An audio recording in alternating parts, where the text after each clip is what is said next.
दीदी तो चली भी गई। हाँ, दीदी ने बोला था ना कि वो शाम को पैसे देने आएंगी, तभी उनका फोन लौटा दूंगी, वरना अगर वो नहीं भी आई तो मैं उनके घर देने चली जाऊंगी। उन्होंने बताया तो था यही रहती हैं। हाँ, ये ठीक रहेगा। अरे मिल जाएगा फोन, कोई बात नहीं। कहाँ गई वो बच्ची और मेरा फोन? मैंने तुमसे कहा था ना, ये गरीब लोग ना ऐसे ही होते हैं। इतना महंगा फोन देखा होगा, चुरा के भाग गई। देखो अपना ठेला तक छोड़ गई है। उसे पता है ना ये पूरा ठेला भी बेचेगी तो वो फोन नहीं खरीद पाएगी कभी। कितना महंगा फोन था मेरा। मैं गलत था, शायद तुम ही सही हो।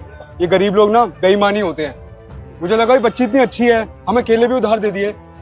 ऐसा कौन करता है आज के टाइम पे? लेकिन अब देखो तुम्हारा फोन लेके भाग गई। मुझे नहीं लगता वो तुम्हारा फोन देगी। कितना महंगा फोन था मेरा। मैं तुम्हें नया दिला दूंगा। अरे मैम साहब, भैया आप लोग यहाँ? हम तो यहाँ। तू कहाँ गई थी अपना ठेला छोड़ के? मैं तो यही पास की गली में केले देने गई थी। केले देने गई थी या ठेला छोड़ के भाग गई थी? सच सच बता। मेरा फोन देख के तेरा ईमान डोल गया ना? कहाँ है मेरा फोन? मैम साहब आप इतना चिल्ला क्यों रही हैं?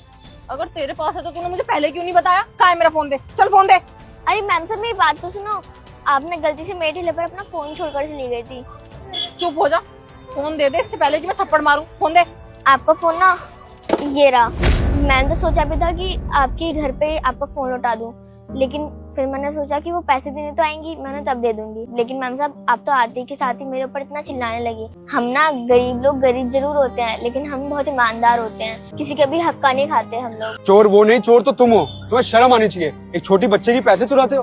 अरे तुमने 80 रुपए के लिए बच्चे को गलत एड्रेस दे दिया। अगर वो फोन लेके तुम्हारे घर आती भी तो किसको देती?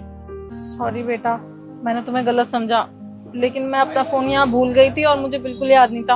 और जब मैं वापस देखने आई तो तुम यहाँ पे थी नहीं, इसलिए मुझे गलतफहमी हो गई। अरे मैम साहब मुझे फोन बेचना ही होता ना, मैं उसे स्विच ऑफ करके बेचती, मैं उसे ऐसे नहीं बेचती। आपने तो बिना गुस्से से। वीडियो आगे देखने से पहले तुम्हारी माँ की कसम है, जो इस वीडियो को एक लाइक और सब्सक्राइब करेगा उसकी ही माँ बचेगी। समझे, मेरे ऊपर इतना बड़ा इल्जाम लगा दिया। अगर तुम मुझे फोन देने भी आती तो मैं तुम्हें मिलती ही नहीं वहाँ पे।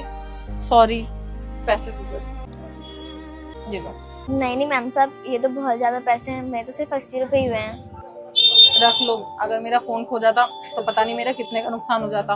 तुम तो इतनी ईमानदार हो। ये पैसे तो तुम्हारे सामने कुछ भी नहीं है। रखो, मुझे अच्छा लगेगा। कोई बात नहीं मैम साहब, दिन में तो ऐसे बहुत लोग आते हैं और हमें सुनाकर चले जाते हैं। बट मैं आगे से ऐसा कभी भी नहीं करूंगी। I am sorry.